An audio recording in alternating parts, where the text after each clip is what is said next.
ایک مرتبہ اللہ تعالیٰ نے حضرت اسرائیل علیہ السلام سے دریافت کیا کہ اے اسرائیل، آج تک جن لوگوں کی تو نے روح قبض کی ان میں سے کسی پر تجھے رحم بھی آیا؟ اسرائیل علیہ السلام نے عرض کیا، اے پروردگار، تو خوب جانتا ہے کہ روح قبض کرتے وقت ہمیشہ میرا دل دکھتا ہے، لیکن تیرے حکم سے سرتابی کی مجال کہاں؟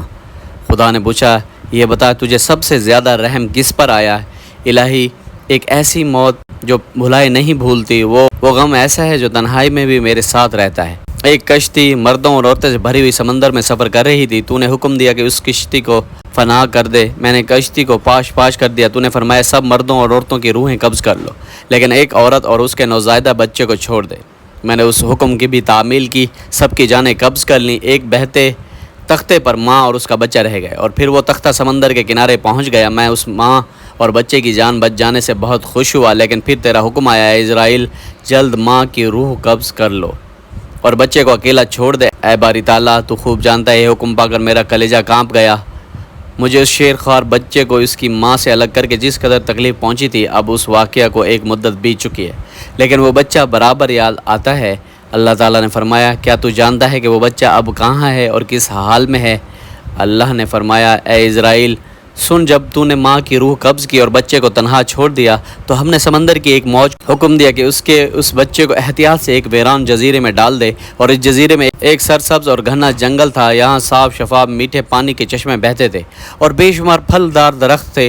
اس جزیرے پر ہم نے اپنے فضل و کرم سے محض اس بچے کی خاطر لاکھوں خوش نما حسین پرندے بھیجے جو ہر وقت چہچہاتے اور نیا راگ الاپتے تھے۔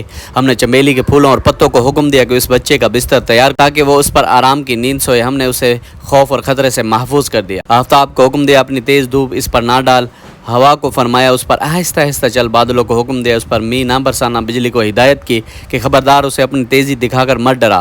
انہی دنوں بھیڑی کی مادہ نے بچے دیے تھے، ہم نے اسے حکم دیا کہ اپنے بچوں کے ساتھ اس کے بچے کو بھی دودھ پلا، اس کو دیکھ بھال کر کوئی بھی تکلیف نہ پہنچنے دے۔ اے اسرائیل، اس نے بھی ہمارے حکم کی تعمیل کی، یہاں تک کہ وہ تنہا بظاہر بے یاروں کو مددگار بچہ پرورش پا کر خوب صحت مند اور بہادر ہو گیا۔